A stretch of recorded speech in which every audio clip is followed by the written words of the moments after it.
net neutrality, what it means to you?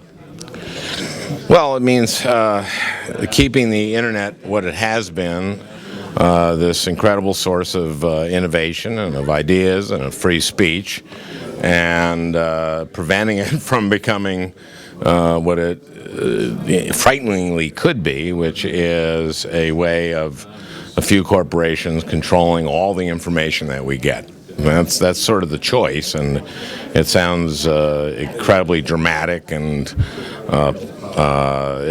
again, these are corporations whose interests would be aligned, and it really would be the end of freedom of information as the way we know it. And if we don't keep it open and free the way it has been, it'll stifle that innovation. So YouTube was started in a garage in San Mateo, and if we didn't have net neutrality, that wouldn't have happened. Where do you think I could find a record of it? How about the uptake.org?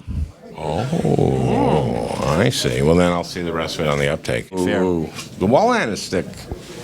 It's really good, yeah. Don't get the stick on the stick. Yeah. Sometimes we've neglected it, and occasionally bridges have fallen and people have died. So we can build big systems, but we must take good care of those systems. So tonight's public forum and all the information that comes around it allows citizens very broadly to study these questions. Out of many, one nation, indivisible, is what we pledge in our Pledge of Allegiance.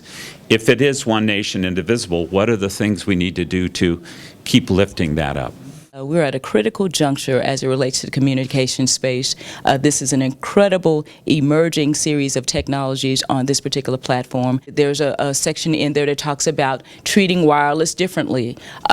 If you look at some of the latest stats from some of the Pew studies and from the Joint Center, they will tell you that especially in minority communities, that most minorities have are very engaged as it relates to wireless handset devices, off the charts in terms of adoption. And if indeed what I read, that 20% of those who have these handheld devices use and access the internet solely from those handheld devices, then treating that particular platform differently is going to be problematic. I am not an endorser of a two-tiered structure that would treat certain communities and certain persons of economic status different from the other. You could specialize, you can hone in, you could address every single thing that either ails or what they need enhancements over.